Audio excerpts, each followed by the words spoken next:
guys! Welcome back again sa aming channel. So for today's video guys ay malalaman nyo kung ano nga ba yung mga routine or kadalasang nangyayari dito sa aming yard kasi nga hindi naman always na mayroong mga kaganapan talaga a day in our life yung magiging video natin for today. And also guys, mili nga pala kami ng net din para sa aming bakuran. Ito yung bakod namin guys. Ayun, napapansin nyo yung mga hagwire na yan. Yan yung aming bakod dito sa aming yard. Yan yung plano namin. Lalagyan namin ng net kasi nakita nyo naman doon yung sa likod namin na nalagyan na yun ng net. Ito kasi yung bandang likuran namin guys. Meron na rin ito kasing mga net. Yung lalagyan na lang namin is yung sa harapan ng aming bakod. Meron na talaga. Ayun, hanggang doon guys. Ayan. So meron na yung bakod guys. Kaya okay na tayo sa likod. So doon na lang sa harapan ang lalagyan namin guys. Ipapakabit natin yung aming net para at least meron yung net dito na kung saan yung ating mga manok na mga natives kasi hindi makalabas. Marami kasing mga manok dito guys na nakakalabas kasi nga hagwire lang. Medyo malaki yung butas niya. Papakita ko rin pala na nagligo din kami ng mga alaga namin. Bago ang lahat, kung hindi ka pa nakapag-subscribe sa aming channel, please do consider subscribing. Please do like this video and share to your friends na alam nyo makakatulong sa kanila. Do comment down below para sa mga katanungan nyo. And please do like our page on Facebook guys. Yan po yung aming Facebook page. Diyan nyo ako always makakontak. For now, ipapakita ko muna yung pagpapaligo sa aming mga manok. Kasi nga, mayroon din kami mga ginagawa sa bahay. So, ito yung usual kaganapan dito sa aming yard guys.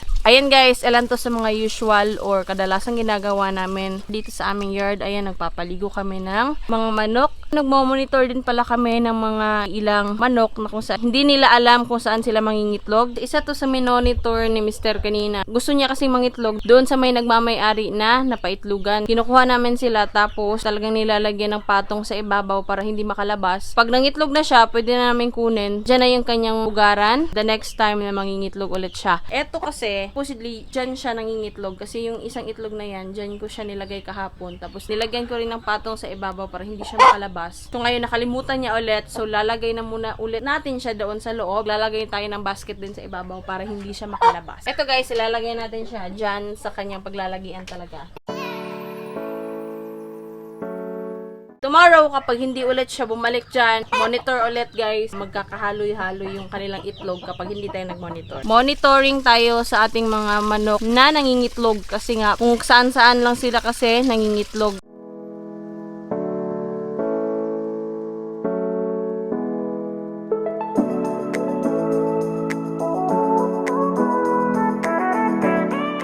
So, ayan kasi yung bakod namin guys. Mga sanga lang yan ng Madre de Cacao. Kasi nga, yung iba naman is nabubuhay. Meron ding iba na hindi siya nabubuhay. May hagwire din yan guys na naka-attach. Ayan. So, ang problema kasi ng bakod na to is medyo mababa siya. Kailangan nating mas mataas pa. Kasi merong iilan, lumulusot talaga. And also guys, yung sa ilalim din kasi, malaki yung butas niya. So, yung ibang mga manok namin is nakakalabas na talaga. Doon, ayun sa labas na sila naglalagi. Tendency kasi niyan guys, baka masagasaan ng mga ilang motorista. Ayun, might as well na maglagay na lang talaga kami ng net. So anyway, sasabihin ko nga din pala sa inyo mamaya kung magkano yung net na nabili namin. So ayan, lalagyan din natin yan ng net. Ito lang yung yard namin guys, napakaliit lang. Meron kaming puno ng rambutan dyan. So ito naman yung pinaglalagian ng mga manok namin, ng mga shamu, yung brooder area, yung breeding pen, nilalagian nila tuwing gabi. Yung mga nangingitlog nandyan din. Ito rin na yun na building. Ayan, kahoy lang din yan guys kasi luma namin yan na bahay. Yun yung itsura ng aming yard guys. Wala na masyadong mga damo. Pag free range tayo, yung ibang mga manok talaga, ang tatakaw nila sa mga damo. So ayun guys, yun yung itsura ng aming harapan or nung bakod namin. So yun yung plano kong palalagyan ng net. So actually, yung net na nabili namin is 2 by 12 feet by 100 meters siya. So naka-purchase kami ng dalawa, pero hindi sa amin yung dalawa guys. Padala din po kasi yung kapatid ng mister ko. Sinabay na lang namin, kaya dalawa yung nakuha namin. So yung nasa likod ko naman guys, ayan, yung mga manok namin, nandyan na. Kasi nga nagligo din kami ng mga alaga namin. Papakita ko sa inyo yung kanilang mga itsura after na natin naligo. Ito yung usual na ginagawa talaga namin guys. Pag walang video, kapag weekends, ganito usually ginagawa namin. Ayan, nandito tayo sa harapan ng bahay namin guys. So, eto na yung mga naligo. So, yan yung mga ilan sa mga naligo na guys. Papansin nyo guys, bakit pairing halos? Ayan.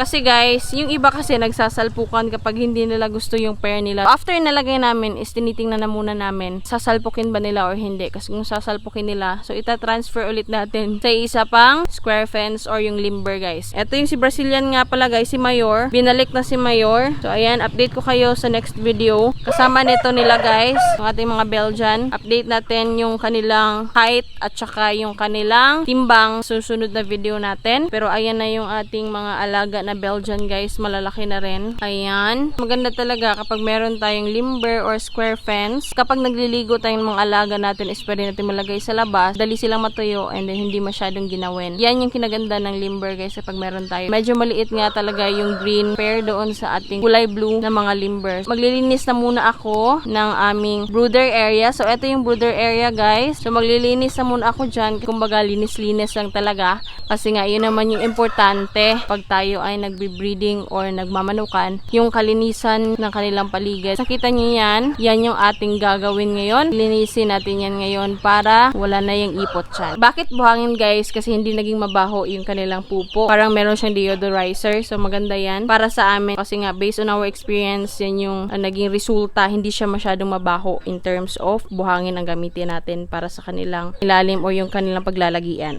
Ayan po guys, yan yung mga sisiw ngayon. Malalaki na po sila. Yan yung nakikita yung sisiw before. Nagpurga tayo sa kanila guys. So ayan yung kanilang itsura ngayon. Kaya medyo naghahanap sila ng pagkain. Kasi gutom na po sila. Mamaya bandang tanghali, 5 to 6 hours, pwede na itong pakainin kasi sisiw pa naman to. Kapag malalaki naman guys, nasa 7 to 8 hours yung bago namin sila pakainin. O yan yung oras bago namin sila pakainin pag nagpupurga kami. So maglilinis na muna ako ng kanilang ilalim guys kasi napapansin nyo, ayan, marami na silang pupo doon. So madali lang yung linisin. Meron tayong trapal sa ilalim.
Tapos na tayong nagwalis dito sa loob. Itapon natin yung ipot.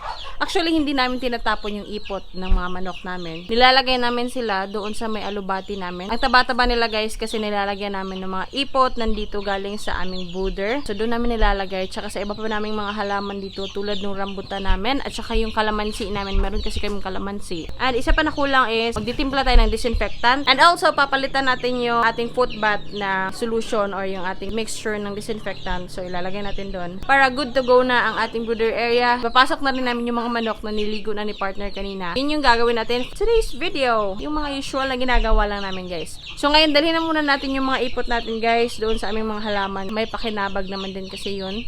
Kasi nga nagiging fertilizer yun. Organic fertilizer. Ito na guys. Ito na yung mga ipot na dadalhin natin sa labas para malagay natin sa mga halaman natin. Kasi source of nutrients to para sa mga alaga natin ng mga halaman. So dito natin ilalagay guys dun sa kanyang puno talaga. Yan yung sinasabi kong alubati guys, na mataba.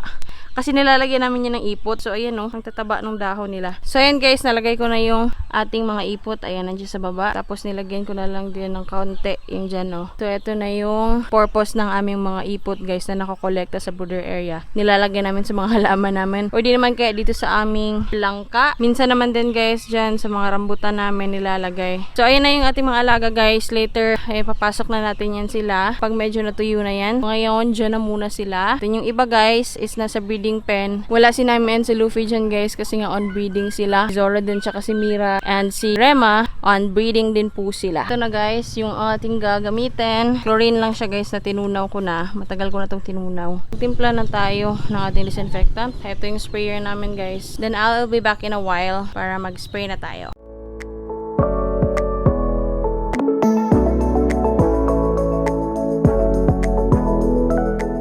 Ngayon, nilinisan ko na pala or pinalitan ko na yung aming foot bath. So, lalagyan na lang natin ng solution.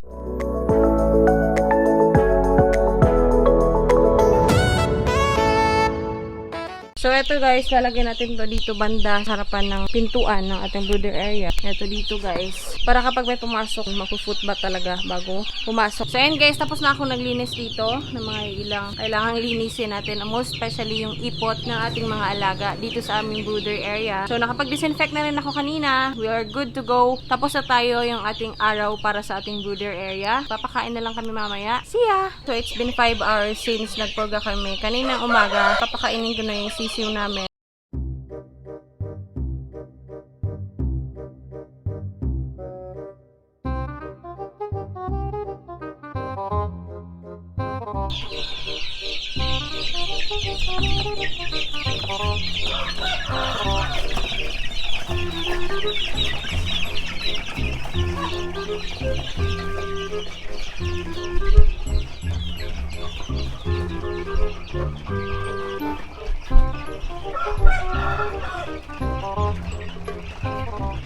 And guys, balik na muna ako later kung ano bang mangyayari for today's vlog.